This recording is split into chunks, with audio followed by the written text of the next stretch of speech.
So hey guys, Vinay this side. आप लोगों को मालूम है मैं आपको जनरल इंग्लिश का बेसिकली इंग्लिश का मॉक कराता हूँ सेक्शनल। तो आज हम मॉक करने जा रहे हैं। मॉक नंबर हमारा 24,000 लोगों ने दिया है, सेक्शनल टेस्ट 10। ठीक है, तो स्टार्ट करते हैं सीधा मॉक को। और अभी आपको मालूम है आपके एसएससी एमटीएस के पेपर चल रहे हैं, तो मेरे भाई टेक्स्ट बुक से मॉक करो। मैं टेक्स्ट बुक को प्रेफर करता हूँ, ये कोई प्रमोशनल वीडियो नहीं है। ठीक है, बस मैं कर पा रहा हूँ इसलिए आपको बता रहा हूँ। तो सीधा टेस्ट स्टार्ट करते हैं और एनालिसिस देखते रहेंगे साथ के साथ। ठीक है, कह रहा है you are kindly requested to complete your assignment before Monday, otherwise the project will be delete. You are kindly requested simple है, आपका ये जाएगा बेसिकली सुपरफ्लो स्लैंग्स में लोग लिखते हैं, मगर मैं आपको बताता हूँ कभी भी पैसिव में ना काइंडली और प्लीज वर्ड के साथ रिक्वेस्ट नहीं आएगा। बेसिकली मैं उल्टा कह रहा हूँ, मतलब आप ये ध्यान रखो, जब भी आप बोल रहे हो you are requested to passive में, तो कभी भी रिक्वेस्ट वर्ड के साथ काइंडली और प्लीज नहीं लगाएंगे। ठीक है, तो यू आर काइंडली रिक्वेस्टेड ये होगा। ध्यान रखना, ऐसे बुकों में दे रखा हुआ रिक्वेस्ट के साथ काइंडली और प्लीज आएगा ही नहीं, ऐसे ये गलत है। अगर आप एक्टिव में यूज कर रहे हो तो आ सकता है। ठीक है, और वैसे आप इन जनरल इन लफड़ों में मत पड़ो, आप बस ये याद रखो काइंडली और रिक्वेस्ट के साथ बेसिकली काइंडली और प्लीज जो वर्ड है वो रिक्वेस्ट के साथ नहीं आएंगे। मगर मैं आपको अभी दोबारा बता देता हूँ, पैसिव में इनका यूज नहीं होता ऐसे। ठीक है, ए आंसर है, करेक्ट है हमारा। नेक्स्ट है, the new bylaws of the organisation was ratified by a unanimous vote yesterday. Unanimous मतलब होता है यूनिसन, मतलब एक एक मत होके, एक साथ होकर। द न्यूज ऑफ के बाद ऑर्गेनाइजेशन बना prepositional object, the new bylaws plural है, तो वॉज रेटिफाइड नहीं वर रेटिफाइड होना चाहिए था, वर रेटिफाइड ये हो गया हमारा। नेक्स्ट है, on the time of the open ceremony of the theatre large crowd has had assembled. On the time of the opening ceremony, on the time, on Saturday, on the, in the evening, at the time. देखो कोई भी specific on the time of the opening, कोई भी specific time के लिए on the time ही at आएगा। ठीक है, गलत भी हो सकता है ये, मगर देख लेंगे। We want the teacher to be him, it it is I who am, it is I. ठीक है ना, देखो टू बी फॉर्म के बाद आप नॉमिनेटिव केस, वैसे भी कंपेरेटिव हु रिलेटिव प्रोनाउन है ना यहाँ पर, हु हैज। यार यहाँ पर आना चाहिए एक सब्जेक्टिव केस आएगा आपका, नॉमिनेटिव केस आएगा। तो यहाँ आपका होना चाहिए हिम, नहीं है तो ऑब्जेक्टिव केस है, ये हटाओ। हु यूज हो रहा है ना, सब्जेक्टिव केस लगाओ यहाँ पर। Who want the teacher to be he, थोड़ा सुनने में अजीब लग सकता है, मगर यही ग्रामर कहती है हमारी, और 100% ये करेक्ट होगा, ये गलत नहीं हो सकता। It would be a useful exercise for you to say the speech loudly several times. It would be a useful exercise for you to say the speech loudly several times. Loudly. देखो दोनों adverb होती है। अच्छा, adverb क्या रह रहा है, दोनों एडवर्ब होती है, एक होती है लाउडली, एक होती है अलाउड। लाउडली का मतलब होता है जब आप अपनी वॉल्यूम को तेजी से बढ़ाते हो। अलाउड मतलब समथिंग दैट इज ऑडिबल, जो आप मतलब इतना इतना वो है, इतनी इतनी स्पीच है, इतने आवाज में बोल रहा है कि आपको समझ में आए, आप सुन पाओ। लाउडली मतलब होता है बहुत तेज आवाज में, मतलब in extreme volume, in a high volume. ठीक है, तो टू से द स्पीच, स्पीच तो वो एक ऐसी वॉल्यूम पे बोलेगा ना जो आपको ऑडिबल हो, जो सुनाई दे जाए।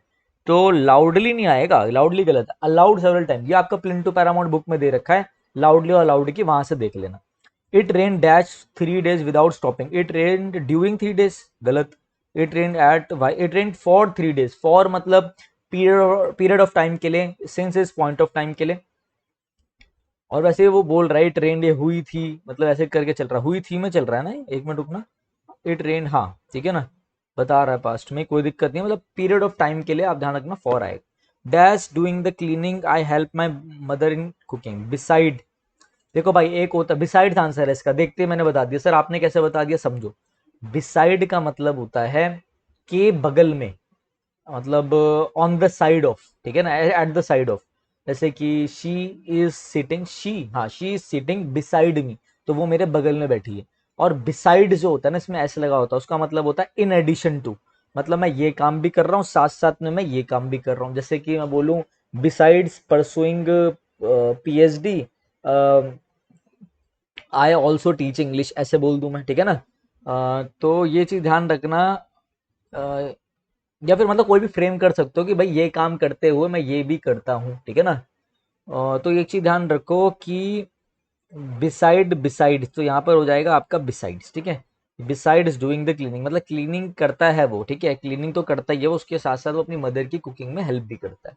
जो भी मैं एग्जांपल फ्रेम कर रहा हूँ उसे दिल पे मत लेना, क्योंकि स्पोकन इंग्लिश में थोड़ी ग्रामर इधर उधर हो जाती है भाई, ठीक है। I have dash a little money for rainy days. मजा आ गया भाई, मजा आ गया। तुम्हारे भाई ने फ्रेजल वो भी पढ़ाए हैं अभी बच्चों को कुछ दिनों पहले, तो मैं आपको बताता हूँ। पुट बैक, पुट बैक, रुको, पुट ऑफ का मतलब है, याद कर लेना, बहुत ही फेमस फ्रेजल वर्ब है। पुट ऑफ का मतलब होता है पोस्टपोन कर देना, डिले कर देना, ठीक है ना, किसी चीज को आगे बढ़ा देना, ठीक है। और पुट डाउन का मतलब होता है मेरे हिसाब से, पुट बैक मतलब पीछे हट जाना। पुट डाउन का मतलब होता है, मतलब थोड़ा सा मैं अभी आपको समझा नहीं पाऊंगा, लिख के समझा पाऊंगा, ठीक है। पुट असाइड का मतलब होता है कोई भी चीज सेव करके रखना, ठीक है ना, कोई भी चीज सेव करके रख लेना अच्छे से, ठीक है। एक मिनट रुको कि भाई, मैं देखो अपना आंसर पुट असाइड है, मैं आपके आगे गूगल कर रहा हूँ, ऐसे में सोचना कि मैं चीटिंग कर रहा हूँ, ठीक है। एक मिनट रुको, पुट बैक का तो मैंने बता दिया, कोई चीज भूल जाओ मतलब पीछे, मतलब छोड़ दो उसे, ठीक है ना। पुट ऑफ आपका पोस्टपोन हो गया। एक बार मैं देख लेता हूँ आपका कि पुट डाउन का मतलब क्या जा रहा है। एक मिनट, पुट डाउन का मतलब क्या है? रिकॉर्ड समथिंग इन, अच्छा पुट, अरे यार नॉर्मल था। पुट डाउन का मतलब होता है राइट डाउन कर लेना, तो बहुत आसान था। आपका आंसर है पुट असाइड, बचा के रखना चीजों को, ठीक है ना। I have put aside a little money for rainy days. चलो भाई, choose the word which best expresses the meaning similar meanings of the given word avenge. Avenge का मतलब होता है बदला लेना, कंफर्ट, रिपे करना। किसी ने आपके साथ गलत गलत करा, गलत नहीं गलत करा, तो आप रिपे कर रहे हो, ठीक है। Choose the word which expresses nearly opposite meaning. Inception मतलब होता है ओरिजिन, की चीज की बिगिनिंग, तो इसका होगा कंक्लूजन आंसर। देखो वो क्या है, अच्छी हो ना तो ऐसे होता है। हारमोनी मतलब एक साथ मिलजुल कर। क्लैश, कॉन्कर्ड, कॉन्कॉर्ड भी वही हो गया। एमिटी दोस्ती आ रही, ये वो क्लैश हो गया, क्लैश, ठीक है। Why do you encroach on the liberty of others closest. Encroach मतलब घुसपेट करना, बीच में अड़ंगा देना, टैग करने, इंट्रोड्यूट, इंट्रोड्यूड, ठीक है। बेसिकली कहते हैं ना ट्रेस पासिंग टाइप, या किसी की लिबर्टी में घुस रहे हो, ताका झाकी कर रहे हो। इंक्रोच मतलब घुस गए हो वहां पर। Harry was his first child and the apple of his eye. Apple of his eye का मतलब होता है फेवरेट वन, आंखों का तारा। The person someone likes the most and is proud of, someone likes the most. Get on someone's nerve मतलब किसी को परेशान करना, अनॉय करना, खत्म कहानी। Ram is very calculative and always has an extravagant. Extravagant का मतलब होता है अपना एक प्राइवेट, पर्सनल एजेंडा होना, पर्सनल मोटिव होना, हैज अ प्राइवेट एजेंडा, खत्म। A person was appointed by the two parties to solve a dispute. Dictator नहीं, आर्बिट्रेटर, जो भैया एक तरीके से क्या होता है, कहते हैं ना, जो कॉम्प्रोमाइज कराता है बीच में। जैसे कि एक दो कंट्री है, दोनों के बीच में लफड़ा सॉल्व करा रहा है कि भैया अब कोई लफड़ा नहीं होगा। अ डिजीज विच अफेक्ट्स, जैसे कहते हैं ना, वो क्या वर्ड होता है, जब आप एग्रीमेंट साइन कर देते हो कि अब वॉर नहीं होगी, मैं वर्ड भूल गया। वर्ड होता है कि सेसेशन टाइप का, कि अब सीज सीज फायर, ठीक है, सीज फायर करा देता है कि अब कुछ नहीं होगा, तो एक एग्रीमेंट टाइप की कॉम्प्रोमाइज करा देना।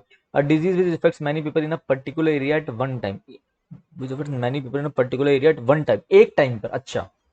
सिकली नहीं, इन्फेक्शन।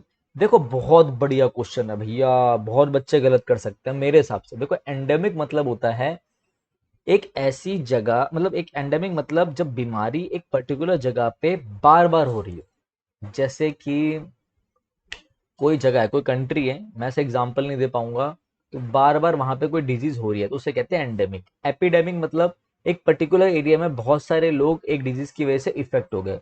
और पैंडेमिक मतलब जब लार्ज ग्लोबली इफेक्ट हो गया हो।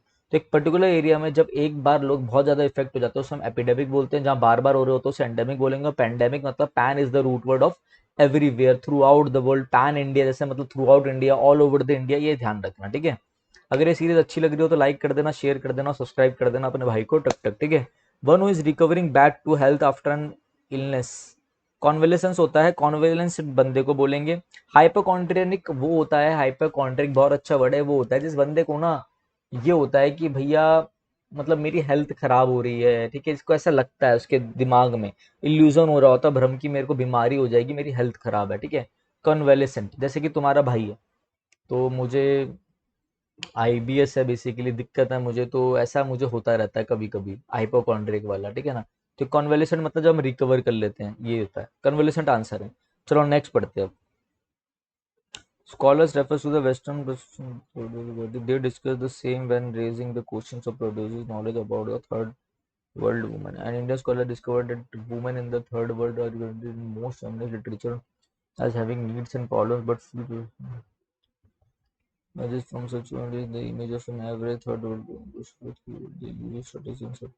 It is said that an average third world woman leads an essential truncated life based on a independent being third world spirit tradition bound domestic family victims. ठीक है.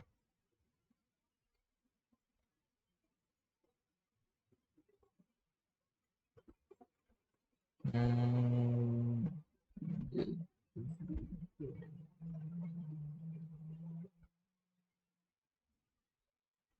देखते हैं एक बार रुको. थर्ड वुमन वेस्टर्न फेमिनिस्ट ना western feminist world in the most rich needs but few choices no freedom. ये तो आंसर अपना करेक्ट हो गया. ठीक है आगे बढ़ो. क्वेश्चन पढ़ लेते हैं. The third woman have image constructed through the parameters of leads in a system. This is a contrast. Western woman is educated, modern, to Western normally. This representation as the benchmark. The result is nature. What is the process of creation of wanted power is needs. अच्छा अब रुको. Compassionate representation, geographical, quantification and categorization. ये answer. The passage is critically of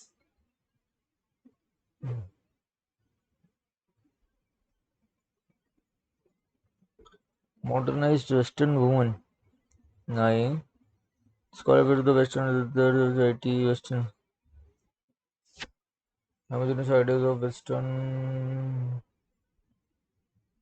एक जैसा idea तो है नहीं. इसको भी बाद में देखता हूँ एक बार. ठीक है. तो दिस रिप्रेजेंटेशन में western as the benchmark result is based on the Western but the third one is the it is specially of the homogenization of rich and accumulated power extended in the middles. In the middle power needs to be refined. The passage critically of. चलो देखते हैं थोड़ा सा. consider themselves on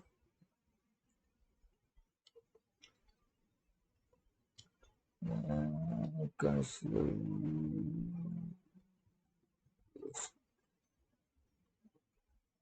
the Western feminist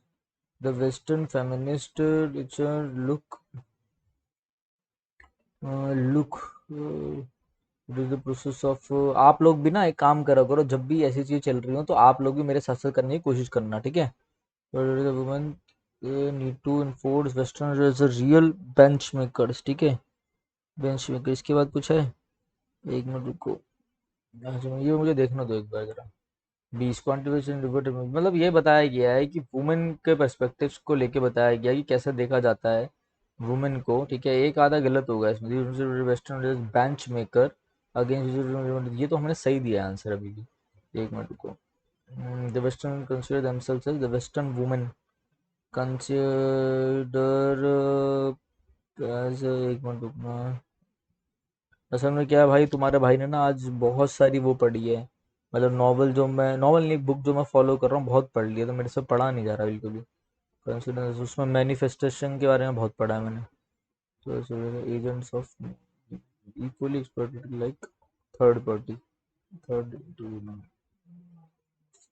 modern and free real ventures. ठीक है. Descendants की spelling क्या होती है. डी ये स्पेलिंग है. और कमीशन की स्पेलिंग क्या है. डबल एम डबल आई ही डबल एस. चलो कर लिया है. एक क्वेश्चन में मुझे दिक्कत लग रही है. ठीक है ना. बट देख लेंगे जैसा भी होगा.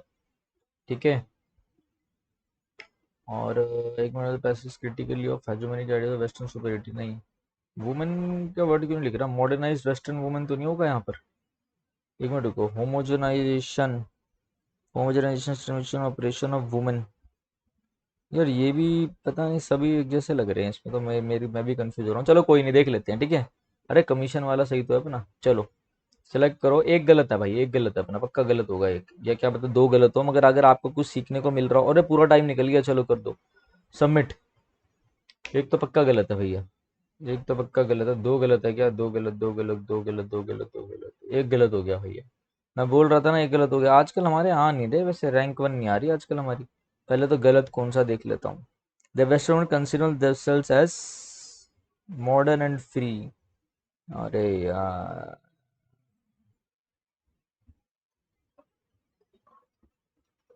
अबे यार ये तो सिंपल था, मैंने जल्दबाजी कर दी। The third woman reported most student needs and problems, third woman, वो इसका कंपैरिजन उससे रखते हुए, the world this third woman leads an equality based on then this contrast as educated and with freedom to make। अरे यार this is in contrast to the self representation of western women। अरे as educated and make their own decisions। Shit यार, shit. चलो कोई नहीं, ठीक है। और भाई एक बार देख लेते हैं हम सॉल्यूशन पे जाके। देखो ये था, ये चीज़ों से आपको बहुत कुछ सीखने को मिला होगा, तो ध्यान देना, ठीक है। और जो मैं आपको क्वेश्चंस करा रहा हूँ ना, सीरीज करा रहा हूँ, वो देखते रहना भाई, जिससे आपको बहुत चीज़ें पता लग जाएंगी, ठीक है। चलो एक क्वेश्चन गलत है हमारा, बाकी सब सही है। तो गाइज ऐसी प्रैक्टिस करते रहो, इंग्लिश में आपको कोई भी डाउट हो तो मुझसे पूछ लेना, ठीक है। नीचे कमेंट करो, मैं हर कमेंट आपके पढ़ता हूँ, ठीक है। और जो हमने सीरीज चला रखी है 150 इंग्लिश ग्रामर रूल्स की, ग्रामर आपकी वहीं से सही हो जाएगी, दिक्कत मत लेना। एक क्वेश्चन हमारा गलत हो गया, मेरी वजह से गलत हुआ, बहुत ही तुच्छ और आसान क्वेश्चन था, उससे मुश्किल तो अगले वाला था, ठीक है। तो आपके लिए लास्ट में जाते जाते एक इम्पॉर्टेंट चीज़ ये है कि देखो हमारी जो ऐप है वो लॉन्च हो गई है विनय कक्षा नाम से।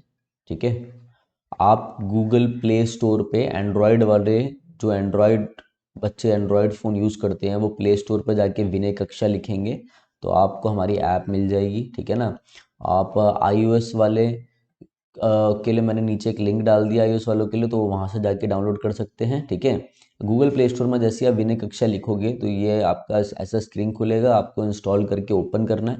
इसके बाद आप आ जाएंगे इस इंटरफेस में। ठीक है, जैसे आपके आगे ये इंटरफेस स्टार्ट होगा, तो अगर ऐसा आपको कोर्स दिख जाएगा इंटरफेस खोलने के बाद, अगर नहीं दिखे तो आप नीचे स्टोर पे क्लिक कर लेना, फिर आपको एक कोर्स दिखाई दे जाएगा। ठीक है, ये कोर्स मेरे भाई आपका SSC, CGL mains, CPO, CDS, NDA, ठीक है, सीएचएसएल, एमटीएस, जितने भी एसएससी के एग्ज़ाम है मेरे भाई, डी ट्रिपल एसबी वालों को बहुत अच्छे से कवर करेगा। D triple SB, PGT, PRT, जितने भी आपके एग्ज़ाम है, केवीएस आ रहा है, टीजीटी है, जितने भी आपके टीचिंग के एग्ज़ाम है उनको इंग्लिश का मैंने एक ऐसा कोर्स बनाया है जिसमें टोटल 55 से 60 वीडियोस रहेंगी। ठीक है, अभी इसमें आपको 40 वीडियो शो होगी, क्योंकि अभी कोर्स में मैं लाइव भी लूँगा, 5 सेशन मेरे साथ आप लाइव भी लोगे इसमें। ठीक है, और अभी भी मैं इसमें वीडियोस ऐड ऑन करता जा रहा हूँ, तो आप पढ़ते जाएंगे।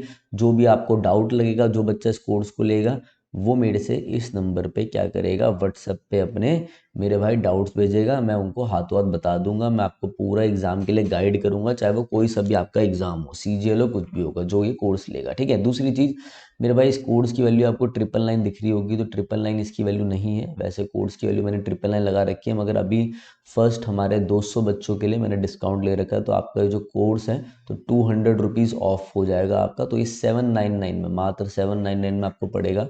ठीक है, तो जिसको लेना हो वो ले सकता है। बाकी अपना यूट्यूब की वीडियोस आती रहेंगी, मैराथन्स आती रहेंगी। ठीक है, तो करते रहे। इंग्लिश ग्रामर के लिए बहुत बच्चे बोलते थे कि सर कैसे करें, बहुत दिक्कत आती है, तो उनके लिए मैंने कोर्स निकाल दिया। ठीक है, तो जल्दी आपका वोकैब का कोर्स भी आएगा, ये पेड कोर्स है, टेंशन मत लेना। यूट्यूब पे भी प्रॉपर क्लासेस होंगी। जिनको बेसिक में दिक्कत है, जो मीडिएटर लेवल में पहुंच गए हैं, जिनको नहीं समझ में आता हम कैसे तैयारी करें, ये उनके लिए कोर्स रहेगा, जिसमें आपकी पूरी इंग्लिश, सारी पार्ट ऑफ स्पीच, जितना भी आपकी पार्ट ऑफ स्पीच है, देखो इसमें आपका जितनी पार्ट ऑफ स्पीच है, आपकी नाउन से लेकर एडवर्ब तक, preposition, fix preposition, syntax, clauses किसे कहते हैं, बेसिक सारी चीज़ें आपकी कवर हो रही हैं बहुत अच्छे से। ठीक है, तो चलो गाइस, अब मैं चलता हूँ। रेगुलर आपकी वीडियोस तो आती रहेगी यूट्यूब पे। ठीक है, किसी को कोई भी डाउट है तो इस नंबर पे आप मुझे कॉल कर सकते हैं। ठीक है, और मेरे से आपकी बात करवा देंगे, जो भी उठाएगा वो मेरे से आपकी बात करा ही देगा। ठीक है, तो चलिए guys, thank you, have a nice day.